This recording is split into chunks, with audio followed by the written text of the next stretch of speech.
Hi guys, welcome to my YouTube channel. My name is Sari and you are watching my knitting podcast videos. And this is the second of my shorter weekly videos. And in my previous video last week I asked you whether you would like to have shorter videos from me more often or longer videos that are less regular and less often. And most of you answered that you would rather have shorter videos and more often. So that's what I'm doing. And in my previous episode I said that I would try to make a one shorter video every week. Sometimes I might even have time to make two. And then I would make one longer video every month with more depth and show you more of everything that I have on my needles. But if you don't film your own videos, you probably don't know this, but it takes quite a long time to make one YouTube video, even though this is like a totally home production and I'm in no way any kind of professional in this. It still takes quite a lot of time. First of all, I have to get my husband and son out of the house so that I have some alone time, so I can do this without anybody disturbing me or shouting or shouting mommy mommy like it's always. And then I have to do it during the daytime so that I get some daylight, and then I have to prepare everything, get everything ready that I'm going to talk about in the video. I have to put on some makeup, brush my hair. That doesn't happen every day nowadays when I'm working from home because of the coronavirus situation. So I have to do that. And then it takes me some time to film the video, and it takes me time to edit it because I have to go through the whole video. So it takes at least the time that it took for me to film the video. So if I'm filming for 45 minutes, it takes me at least 45 minutes to edit the video, because I have to watch the whole material again to see that it's okay. And then it takes about a few hours for my computer to reformat the whole video so that I can upload it on YouTube, and that takes another 2 hours or something like that. So it's a whole day job to get one video up. But if I make shorter videos, if I make like 15 minutes videos, it takes me considerably less time to film it, and of course it takes me so much less time to edit it. I've noticed that if I make shorter videos, my computer reformats the video faster, and also it uploads so much faster to YouTube if it's shorter than if it's longer. So there's like this magic 30-minute mark on YouTube. So if it's less than 30 minutes, it takes so much less time than if it's over 30 minutes. I don't know if that happens to everybody, but at least I have noticed it.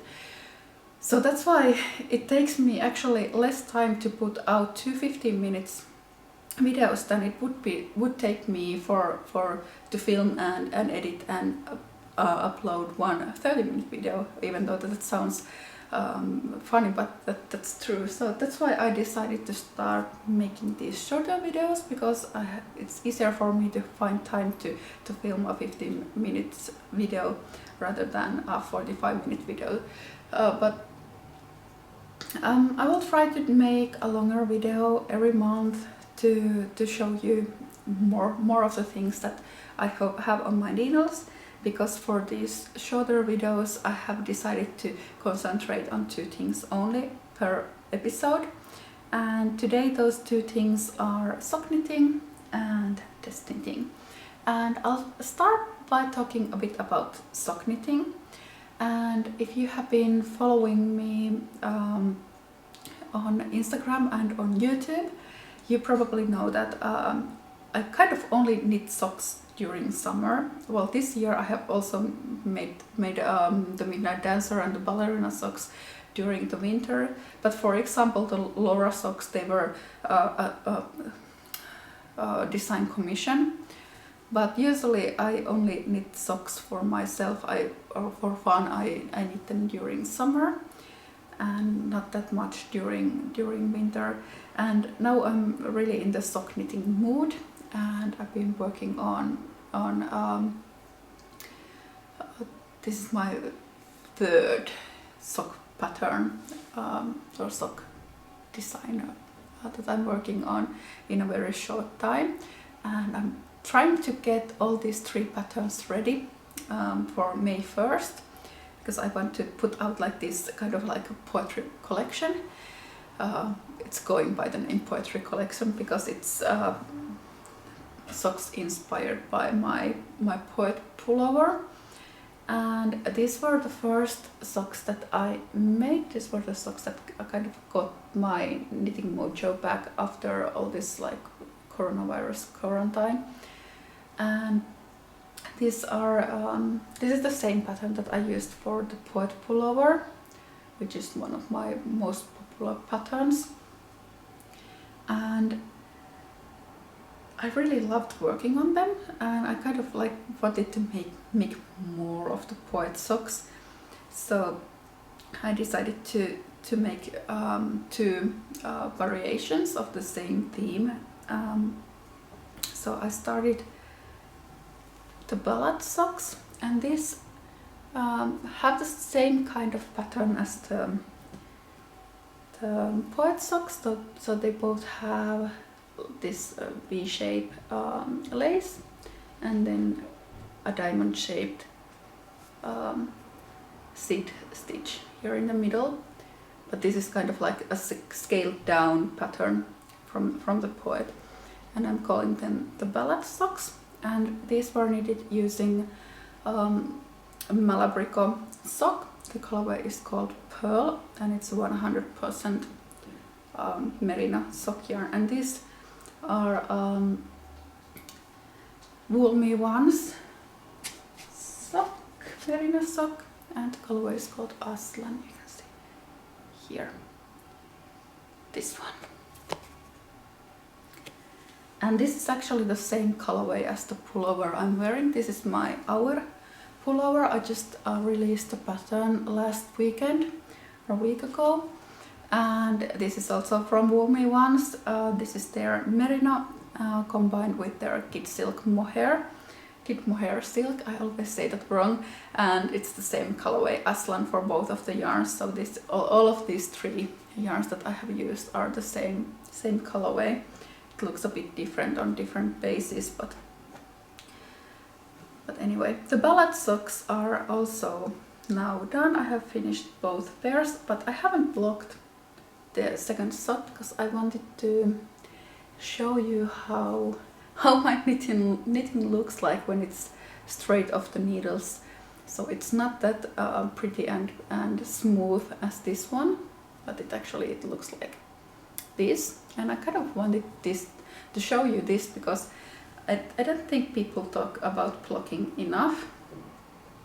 And this was like the thing that when I started to knit and I started to make prettier patterns like lace patterns and cable patterns, and when I got something like this of my needles and I saw the pattern picture and it should look like this, as I always thought that I was making something wrong, that I wasn't good enough. Until I found out about blocking. So I kind of wanted to show you that you should really block your knitting.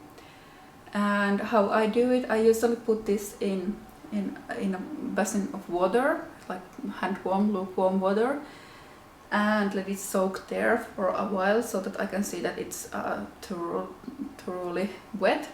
And then I have an old towel that I put on the floor, and I put the thing that I'm blocking over the towel, and then I roll it like a burrito, and I usually also step on it so that I get all the water off. And a few years ago I bought these sock blockers. These are from the Knitting Shed. I will link it below this video. I think they are really cute, but there are so many different sock blockers out there that you can use. And when the sock is wet, then I just put them over the sock blockers.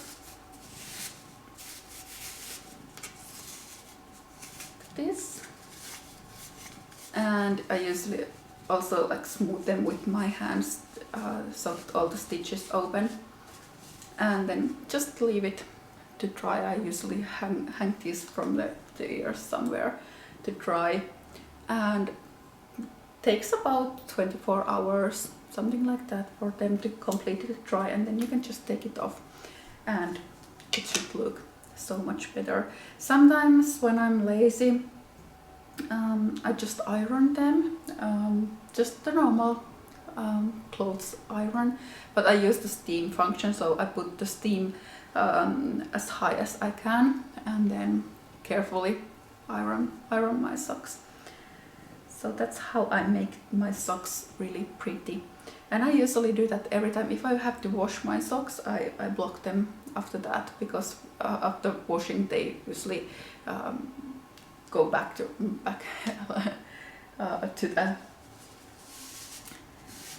looking like more like this rather than this. So that's how I do.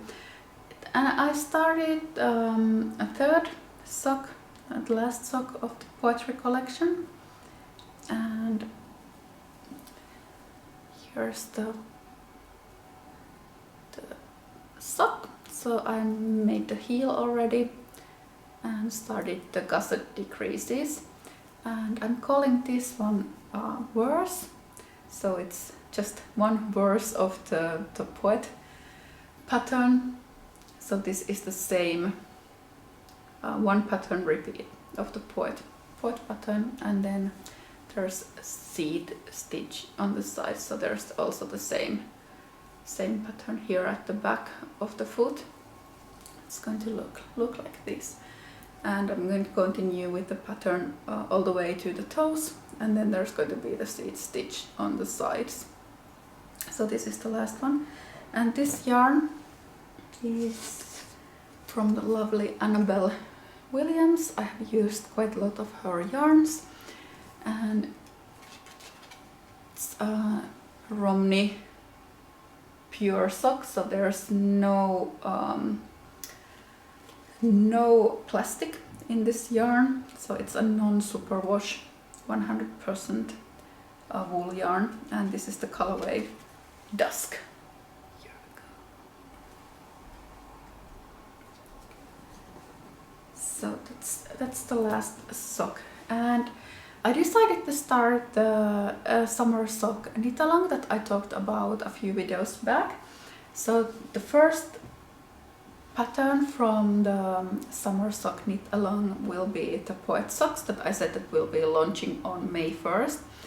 And I will be launching 4 different sock patterns on the first day of each month. So one in May, one in June, one in July, and one in August. And the sock knit along will be so that you have to knit all 4 socks to be eligible for prizes. So the poet sock will be the first one, and then I haven't done the second socks yet, so it's a bit of mystery for me as well still, but that pattern will be coming out on June 1st, then the third one on July 1st, and the last one, the one that comes on August 1st, will be a pattern that combines 3 different yarns. So for example, for the poet socks I ended up with this much leftovers, so this is not quite enough to make a second pair. So this is something like, I think, 35 grams or something like that from 100 gram skein, but it's enough for like 1/3 of a sock or half a sock. And I picked 2 different Finnish dyers. Also this one is a Finnish dyer, the Wool Me Once yarn, but I picked 2 other Finnish dyers for my knit along socks. So I'm going to be using Kässäkerho Pom-Pom's BFL sock, and this is 75% superwash blue vest Leicester and 25% nylon, and the colorway is called Utu. And then Aara yarns. This is the Mieli base, and it's 75% merino wool and 25% nylon. And this is the colorway Ilta. So I think these three colors go really nicely together. So the August sock will be a pattern that combines these three colors. So if you want to join the summer sock knit along, you can pick 3 different yarns that complement each other, so that for the August sock you get a nice 3-color pattern, and you don't have that many leftovers after that. I think my 15 minutes is already up, and I've already been talking about socks, but I'll show you quickly 2 new patterns that are coming for test knitting. I hope to get them open for test knitting for tomorrow. So all my test knitter calls will be available in my Ravelry group, and the link to my Ravelry group is below this video. And the 2 patterns, I just got them back yesterday from my tech editor, so I have to go through her edits and make the changes that she proposed and correct the math mistakes she noticed, and after that I will post the call for test knitters online. And the first one is the Florence Tank top, and for this one I used Knitting for Olive's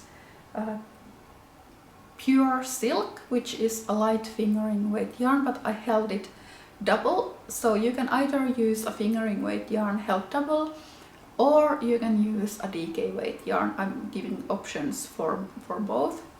And it has buttons on the front, and this is mock cable pattern, so it's a lace stitch that looks almost like cables, but it's quite simple.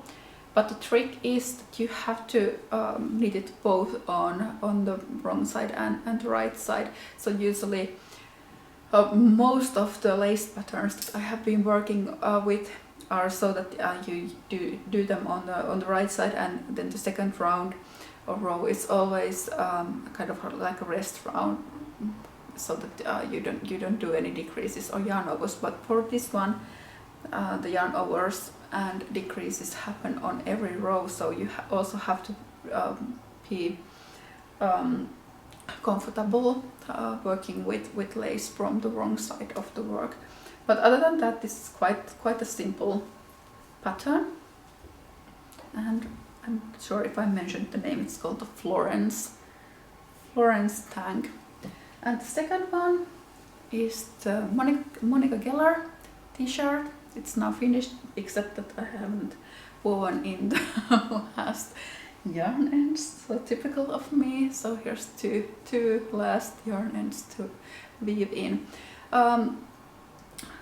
But I talked about this more in my previous video, so if you're interested in this test knit, maybe you want to check out the previous video. But this is also a fingering weight yarn.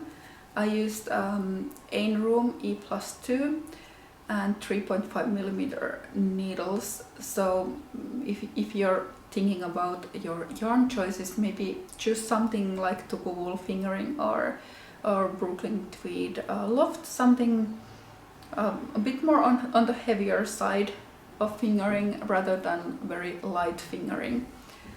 So this is the Monica Geller t-shirt, and both of these patterns will be available for test knitting tomorrow.